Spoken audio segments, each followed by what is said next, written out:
Boa noite, Tite. Boa noite, Kleber. Boa noite. Tite, queria te perguntar em relação à sequência de gols de bola aérea que o Flamengo vem tomando. Todo jogo o Flamengo vem sofrendo gols de bola aérea. Saber o que tem motivado, o que vocês acham, que tipo de erro que o time tem cometido para sofrer tantos gols na bola aérea. E te perguntar por que você tirou o Pedro na fase final da partida, já que ele vinha conseguindo prender as bolas ali, e a partir do momento que o Gabigol entrou ali na referência, a bola não ficou mais tão presente ali no setor de ataque, o Palmeiras conseguiu chegar mais. Boa noite. Boa noite. Primeiro, um grande jogo de duas grandes equipes. Eu vou fazer assim, depois eu respondo. Com dois grandes trabalhos, com dois grandes clubes fazendo um investimento extraordinário e tendo em cada enfrentamento um altíssimo nível. O gol, ele é uma bola de rebote, de retorno, não é um gol de bola parada, de cabeceio. E nós temos o mesmo índice de gols tomados, tal qual a média do campeonato, porque os adversários também têm qualidade. E esse não, ela foi uma bola de rebote e de retorno. Sobre o Gabriel, nós temos uma substituição, o Nico pedindo para sair, a sequência com o Eric, e nós temos uma mexida só mais. E de ter um jogador mais para ter posse de bola, como aconteceu com o Gabi. E aí eu respeito, mas discordo. Nós ficamos mais com a bola quando o Gabi entrou. Por quê? Porque é um jogador de flutuação e não da frente. E a posse de bola e as articulações, a gente começou a ter mais, porque ele é a característica dele essa.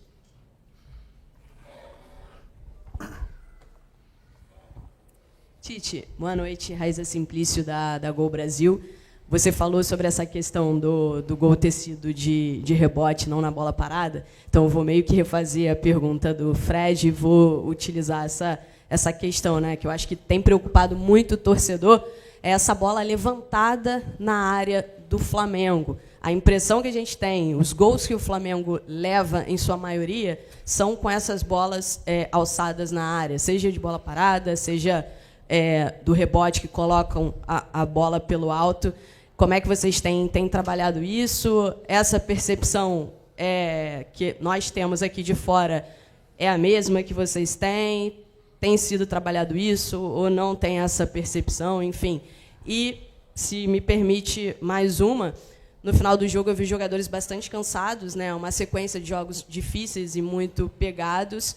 Como é que está essa questão de... Tem as lesões agora, como é que está com a diretoria essa questão de reforços? Duas partes. Eu vou repetir o Muricy, é trabalho. Trabalho com concentração e foco. Ele não foge desse aspecto, qualquer que seja a bola, tanto de bola andando, nós temos um índice muito, quanto de bola de rebote ou bola alçada de frente, como queira. Então, ele não foge do trabalho e da concentração, nesse aspecto. Contra contratações que ela fez a colocação. Precisa de reforços? É isso que vocês enxergam? Se eu disser para ti que sim, aí tu vai escrever lá no outro, Tite pede reforços. Nós temos consciência muito grande do trabalho. E eu tenho consciência muito grande, tal qual a direção, da necessidade de todos os aspectos que são importantes para o Flamengo. Nós temos consciência disso, de cada vez mais fortalecer.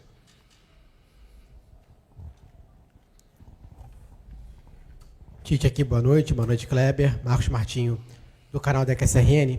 Tite, duas questões, se você me permite. Primeiro, sobre uma certa oscilação no desempenho do Flamengo, por exemplo, nos últimos jogos e também no jogo em si. O Flamengo foi derrotado pelo São Paulo, foi derrotado no Allianz Parque, mas conseguiu a classificação, hoje cede um empate. E no decorrer da partida, você observa um Flamengo que, no primeiro tempo, consegue produzir, criar oportunidades, né, especialmente antes do gol anulado do Palmeiras. E no segundo tempo, o Flamengo volta com mais dificuldade para criar, para produzir. Se você observa isso como uma neutralização tática do adversário ou uma falta de concentração da equipe. E também, devido a esse momento de lesões, seria a melhor forma de você recorrer aos jovens da base, como o Chola, que vem em ascensão, para conseguir complementar esse plantel? Oscilação no jogo de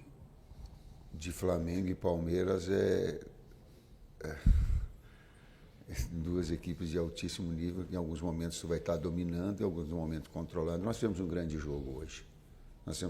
Eu não vou deixar, e falei, me sinto muito orgulhoso do desempenho dos atletas.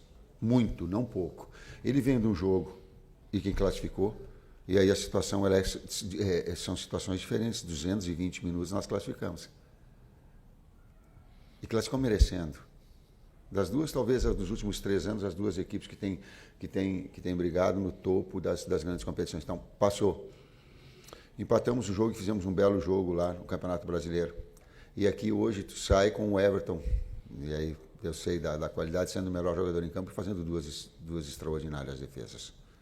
Então, o desempenho todo, em momentos que tu está melhor, mas a efetividade, talvez a efetividade hoje ela tenha feito a diferença. Mas eu não vou deixar me levar por uma situação de que é parecido com as Olimpíadas. Só tem valor quem tem medalha. Aí quem não tem medalha não vale.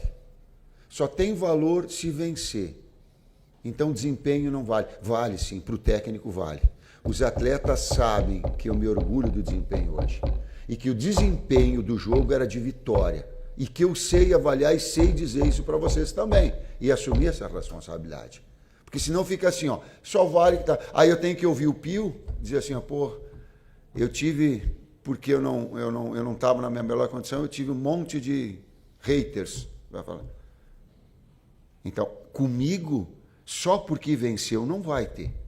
Vai ter o meu reconhecimento em cima de desempenho. Se faltou efetividade, sim. Se precisa melhorar uma bola de rebote, sim. Se tem que falar, sim. Mas o desempenho do jogo, hoje, na grandeza dessas duas equipes, era para ter vencido. Merecia ter vencido.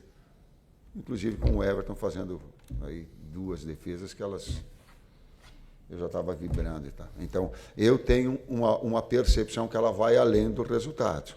Mesmo eu tendo chateado, mesmo eu não vou dormir direito, mesmo que eu sei, mas eu tenho que saber avaliar uma situação, o jogo do desempenho e o jogo do resultado. Senão aí não serve.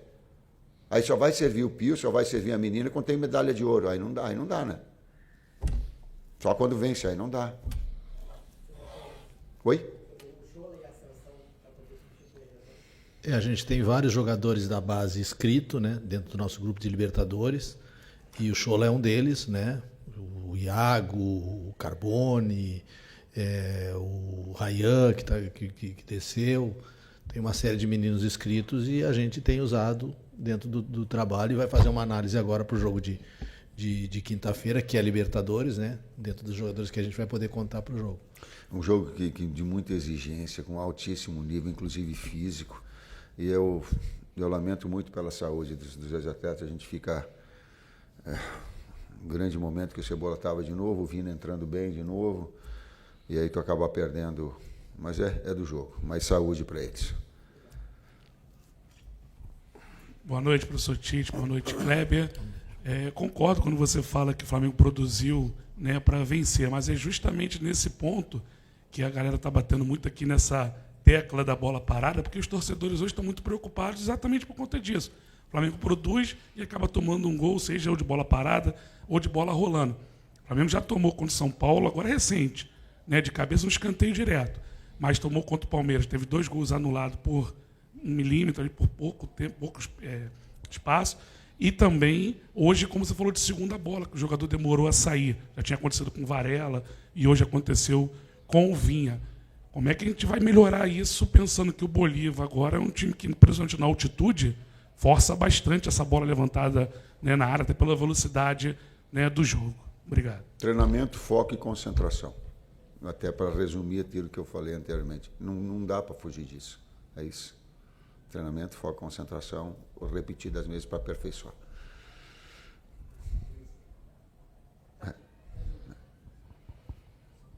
Professor Tite, boa noite. Professor Kleber, Bruno Vilafranca, da Rede Multiflá. Queria que vocês avaliassem, eu sei que a gente está chegando ali naquele momento de afunilamento das competições, com jogos muito difíceis daqui para frente e tendência a só piorar. Eu queria que vocês falassem um pouquinho do momento físico dos jogadores do Flamengo, porque quando o jogo acaba, é natural que eles estejam muito cansados, mas eu estou notando eles extenuados. Eu acho que estão num nível de cansaço além daquele tradicional de um final de jogo. Então, eu queria que vocês que estão lá dentro no dia a dia avaliassem por conta desse afunilamento agora, né? Que vai ser preciso a parte física cada vez mais. Obrigado. Estímulo e recuperação é o grande desafio. Quem fala é um professor de educação física. Se der estímulo e não der tempo de recuperação hábil para que essas situações aconteçam. Então, esse é o desafio nosso. Quando tu pega o enfrentamento de duas, olha, eu quero enaltecer de novo. Eu estou com um sentimento do amargo de não ter vencido. Mas também tenho o discernimento do grande trabalho do Palmeiras. São duas equipes que nos últimos 3 ou 4 anos, e a gente tem que saber olhar, senão eles têm feito assim como nós, e tem sido invariavelmente o topo do Brasil nos enfrentamentos, em momentos de uma outra equipe, mas essas duas elas têm mantido um nível muito alto, inclusive de exigência física. Se tu vê as trocas que ela mantém jogo acelerado, e nós também as necessidades de manter jogo acelerado. Por que eu falei isso? E contextualizei pelo desgaste físico também que há. E há um desgaste mental nessas competições. A gente vem de uma classificação na Copa do Brasil que, aí vem agora para a briga pela liderança. Aliás, o Flamengo ele está nas 3 competições na parte de cima. Por que eu estou falando isso? Eu não estou falando isso para justificar lá, eu estou falando isso para as famílias dos atletas e para os atletas saberem disso. Que o técnico, ele sabe reconhecer o trabalho deles. Senão fica muito fácil. É por isso que eu estou ecoando essa situação. Nas 3 competições. Talvez a única a competição que nós não pudéssemos ficar é ficar em primeiro na Libertadores, no grupo. As outras todas, sim. Então, o quanto atrás do pano os atletas estão se dedicando nesse aspecto físico, no aspecto de recuperação, no aspecto, nas substituições. Seguramos o Nico, porque ele ficava pedindo para sair, digo, fica um pouquinho mais. Nós só tínhamos uma mexida só. Por quê? Porque as lesões estourou, tendão ele nos tirou a possibilidade, inclusive, de mexer durante o jogo. Nós só tínhamos que mexer uma. Não dava mais para mexer. Ou mexia ali nas 3, ou não dava mais. Ou o contexto, por quê? Porque esse desgaste físico ele acaba acontecendo inevitável, como aconteceu de lesões e perda de atletas importantes como foram. É um aspecto importante também. Oi, Tite, tudo bem? Oi, Kleber, David Sharp, do Antenados na Jogada. Eu perguntei para o Abel, e ele até discordou, né, de você, em relação ao jogo ter sido bom. Ele até pediu perdão ao público, porque tivemos apenas 48 minutos de bola rolando dos 102 minutos jogados.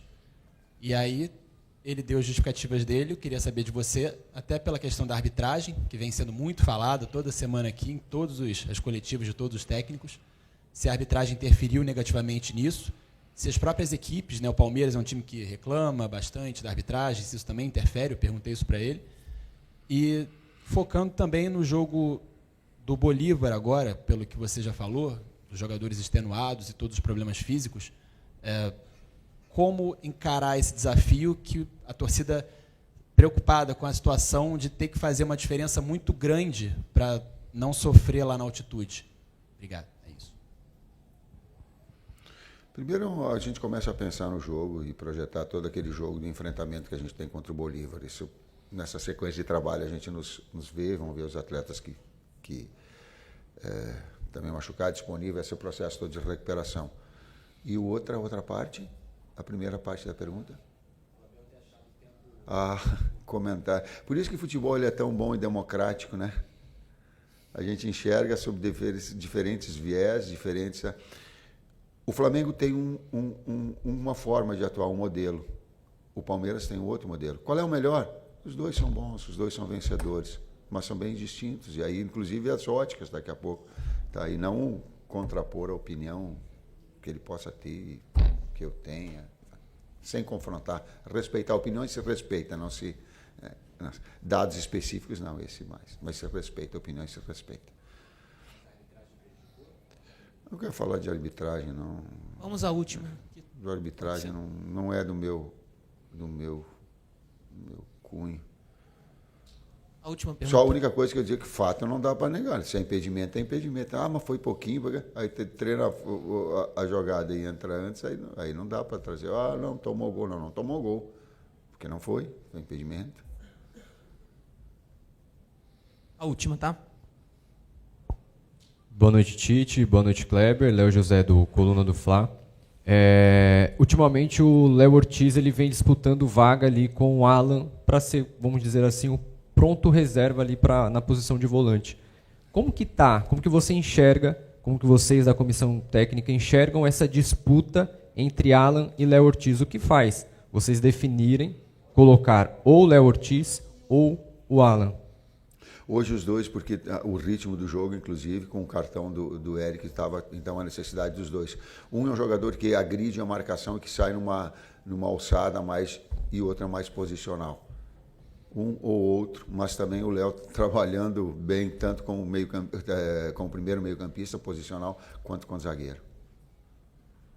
Ok. Obrigado. Boa noite.